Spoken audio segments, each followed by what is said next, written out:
Hello, thank you for the opportunity to present in this virtual conference. I'd like to present our joint work with my co-author Gina Pieters on changes in U.S. academic economics departments. In particular, our motivation is the fact that what we observe is that we see degree granting institutions have had a decrease in overall tenure track and non-tenure track positions. The literature also cites that there's been a decrease in state and federal funding, leading to increased competition for top-tier researchers who attract grants. In economics, we know that research is very labor-intensive, and so due to this, an increased capacity for research primarily requires only additional research time. In addition, what we're observing across academia in general is that we have increasing class sizes and switching from full-time tenure track faculty teaching these students to part-time faculty.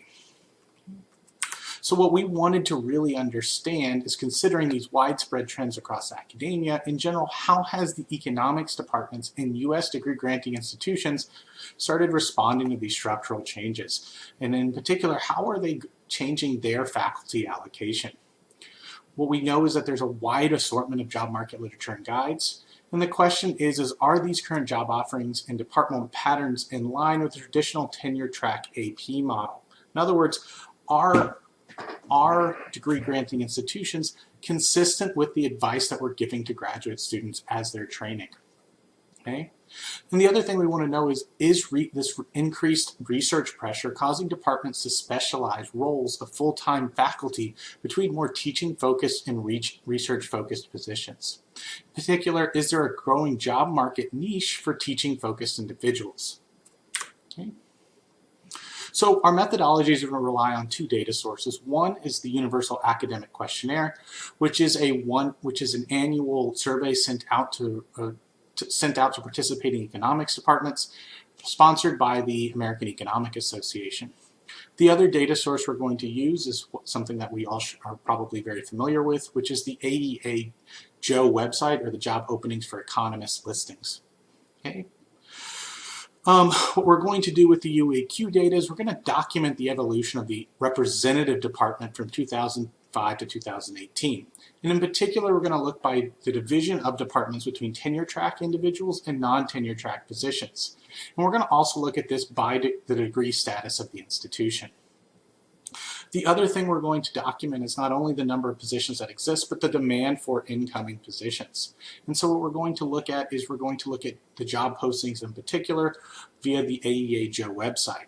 We're going to try to then utilize a keyword matching to categorize each of these Joe postings by tenure status and by breaking it also down into primary responsibility. The big issue here is that within the Joe listings, there is no way of telling whether a job offers tenure, no easy way to tell whether a job offers tenure or non-tenure, in the same way in which that there's no easy way of figuring out whether what the primary responsibility of that job posting is. And so it required us to do a manual sorting of positions by keywords. Going a little bit more into detail on this, like I said from before, Joe has no indicator for tenure or non-tenure track positions. All you can do when posting on Joe is select from 8 broad categories. What we're going to do is we're going to find non-tenure track positions are going to be located in all of these academic postings categories. Okay? We're going to identify job postings at specifically U.S. academic institutions, which means we're going to cut out any sort of academic things that might be listed in full-time academic that are not specifically academic institutions. These are things such as central banks who conduct research as well. Okay. We're interested in location of position, not the employer, and we're specifically looking at USA academic departments. Okay. Finally, we're going to look at a tenure. We're going to split it into a tenure/non-tenure track split. And we're going to do this by categorizing by posting of titles and text based on keyword filters. Okay. The postings advertising both tenure and non-tenure track are all classified as non-tenure track. In other words, what I mean by that is sometimes postings will not be very specific in whether this is a tenure track or non-tenure track job, or it may be a posting for multiple positions, some of which will be tenure track, some of these will be non-tenure track. We go ahead and classify those as non-tenure track positions. What we find is that 58% of these U.S. academic postings are identified as tenured/tenure track, 29%, almost a third, are identified as non-tenure track, and 13% we are unable to classify. Okay. The other thing we're going to do is we're then going to split into non-traditional academic postings and temporary postings. In other words, we're going to take these Joe postings and we're going to split them once again by using a keyword search of titles and job text into what we're going to deem as teaching focused, research focused positions, in other words, professional researchers, postdoc positions, adjunct or visiting assistant professor postings. Okay, what we find is that 10%, and this is very stable throughout the sample, are USA academic teaching postings. We see 393 postdoctoral postings and 141 research postings. We'll talk a little bit more, I'll talk briefly a little bit more about those postdoctoral postings and those research postings and how those have evolved over time. So what we're going to see, what we've observed in the data is we document a fundamental shift in department composition since 2008. The largest growth since 2008 in positions at PhD and MA granting institutions is actually in non-tenure track full-time and part-time positions. Full-time non-tenure track academic positions have increased in number and share in the representative department. In other words, more than likely there are more and more of your colleagues who are on this non-tenure track, in these non-tenure track permanent full-time positions. We document evidence consistent with a broad decline in tenure success. And I'll talk about that briefly when I'm going through the UAQ results. We also observe a decrease in the number of postings for tenured and tenure track positions. This is approximately 2.4% annualized. Okay? Teaching focused positions themselves have remained constant as a share of the total postings, but postdoctoral positions have doubled over the time of our sample. We're also seeing an increasing bifurcation in types of positions by posting cycle.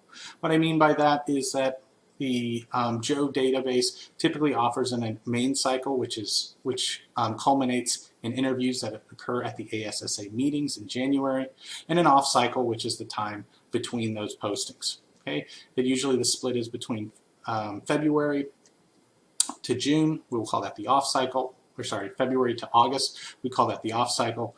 August to February is the main primary cycle. Okay, what we see is we see more non-tenure track positions being put into the off cycle, whereas tenure track positions seem to be primarily concentrated in the main cycle. So the first thing to do we want to note is that we have a growth in the average department size across the entire sample. On average, this is from the UAQ data, on average we see that tenure track positions, okay, have increased at an annualized growth rate of 1.63%, and whereas non-tenure track positions over the entire sample have increased by 3.46%. Okay. Now, what we also note is that the representative department contains more non-tenure track faculty than assistant professors or associate professors. Okay? And what we're also going to note is that there's a sharp change in growth rates before and after the recession. And we can see that here in the data. Okay? This is for tenure track versus non-tenure track. Okay? Pre-2008, tenure track had an annualized growth rate, tenure track positions had an annualized growth rate of 2.84%, whereas non-tenure track was growing very slowly. After the 2008 recession, what we see is that tenure track postings have increased, non-tenure track postings have increased at a 1.82% annualized rate, whereas non-tenure track postings have only increased at a rate of 4.08%. Okay? Point also we want to point out is that this growth rate in non-tenure track positions is not just due to part-time and adjunctancy. Okay? What we see is more departments are actually hiring full-time non-tenure track professionals, okay? Whereas the growth rate in both has greatly increased since 2008. Okay? What we can say is that the representative department by the end of the sample has almost as many full-time non-tenure track individuals in the department as part-time non-tenure track individuals within the department. Okay. Finally, we want to think about tenure track growth. And the reason we're going to look at this is because it gives us the differing growth rates are going to tell us about more or less how promotion is changing over time. What we can see prior to 2008, the growth rates, full associate and assistant professors grew at roughly the same rate. After 2008, we're going to see a sharp decrease in growth rates of full and associates, meanwhile, relative to assistant professors. Right? This is suggestive of an increased longevity of senior faculty and fewer promotions of lower rank tenure track faculty to these new positions. Okay? What we notice is that assistant professors have actually started growing at a faster rate than they were prior to the recession, but now they're growing at a much, but full professors and associate professors are growing at a much slower rate than they were previously. We're also going to use the UIQ data, at least partly to get rid of some of the stereotypes surrounding non-tenure track economists. Oftentimes we reflect part-time economists or non-market trailing spousal hires. What we can see is that at least even in PhD institutions, we see full-time non-tenure track growing at a rate that is commensurate with part-time non-tenure track. Okay? In fact, the full-time non-tenure track as a share of the department has increased from 6% to 10% of the entire department. This is consistent in the PhDs. In MA granting institutions, it's actually grown from 8% to 12%, and in BA granting institutions, it's only grown from 6% to 8%. Okay, this represents approximately half of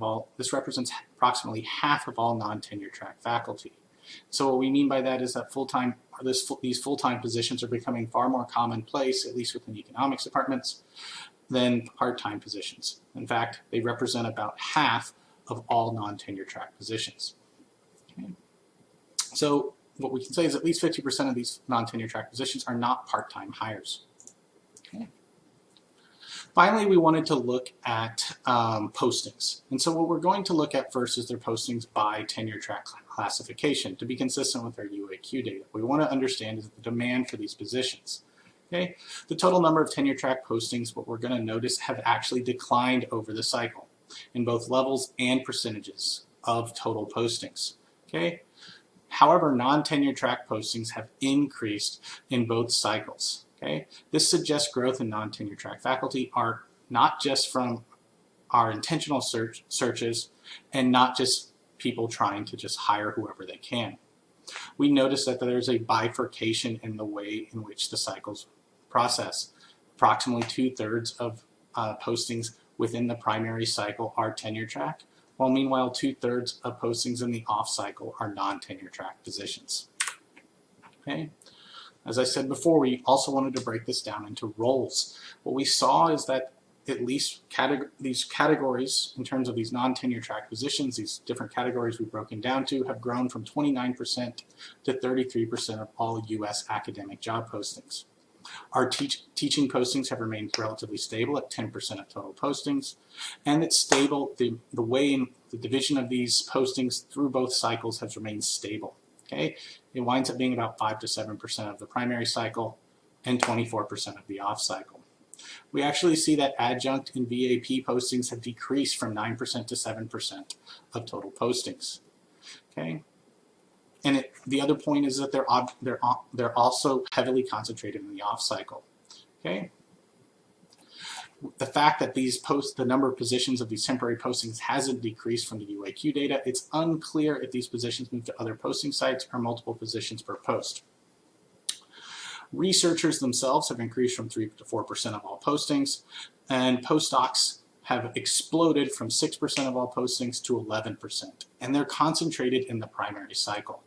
And it's unclear if these are replacements for adjunct or visiting assistant professors or new reflecting increased focus on empirical work. Okay. If we look at the decomposition between full-time and part-time, most of these positions fall under full-time status. Okay. What we want to think about here in terms of what we've presented is that there's been an increase in the number of non-tenure track positions to assistant professor. Okay, we see a decrease in tenure track postings by 2.4% annualized, but there's an increase of new economists that are going on the market by 1.9% each year. And so for us, it seems hard to suggest a usual tenure track career trajectory for the vast majority of new PhD economists. Okay. We also see a growth in non-tenure track components of departments, and there's evidence of mostly targeted searches to fill these positions. We see a vast growth in the number of postdoctoral researchers, and this could be a potential labor shift to defray research costs or a potential strategy to delay the tenure clock. More work needs to be done to understand exactly the nature of these postdoctoral positions. We're unable to dive into the tenure track postings, and the reason, but growing evidence of teaching positions, but we're seeing growing evidence of teaching positions with greater job security. I thank you for your time, and I hope you enjoy the rest of the conference. Thank you.